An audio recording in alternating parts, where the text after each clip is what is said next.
इस साल 11 और 12 नवंबर दोनों ही दिन नरक चतुर्दशी मनाई जा रही है।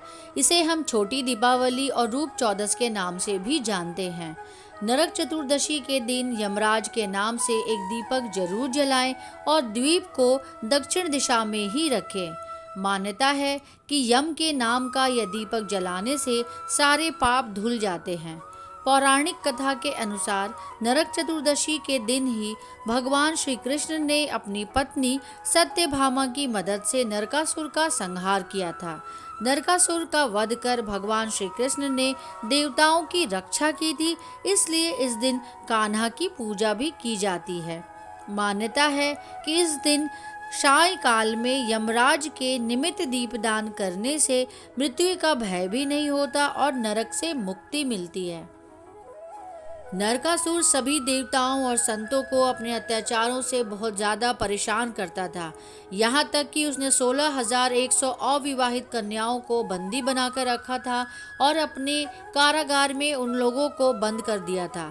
समय आने पर श्री कृष्ण ने अपनी पत्नी सत्यभामा के साथ उसका वध किया और उन 16,000 कन्याओं से विवाह किया।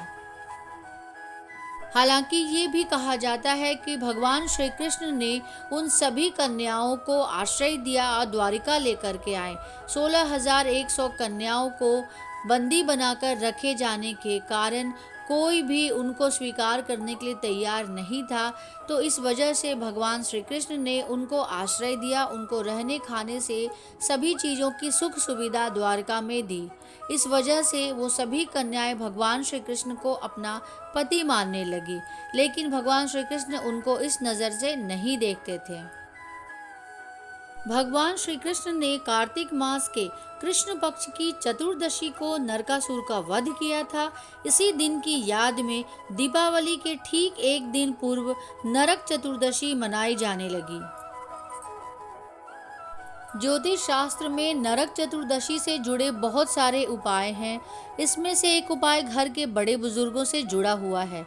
यदि घर का कोई बड़ा सदस्य उपाय करता है तो कहते हैं घर से अकाल मृत्यु तक का खतरा टल जाता है। आइए जानते हैं कि क्या है वो सारे उपाय। नरक चतुर्दशी के दिन अपने घर के मुख्य द्वार पर यम के नाम का दीपक जलाना चाहिए। ज्योतिष शास्त्र के अनुसार यम दीपक को परिवार की सबसे बुजुर्ग महिला को ही जलाना चाहिए। मान्यता है कि ऐसा करने से घर के सभी बच्चे और परिवार के अन्य सदस्यों की अकाल मृत्यु का खतरा टल जाता है। यम दीप के अलावा घर के बुजुर्गों को घर में एक चौमुखी दीपक भी जलाना चाहिए।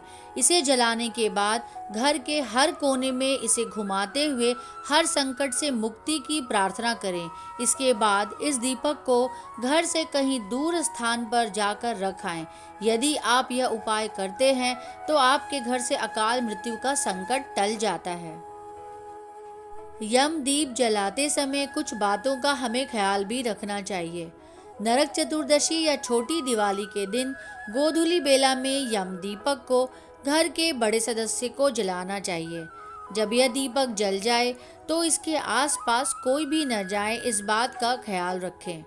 यम दीप जलाने के बाद घर के बच्चों या बीमार लोगों की कुशलता की प्रार्थना करनी चाहिए।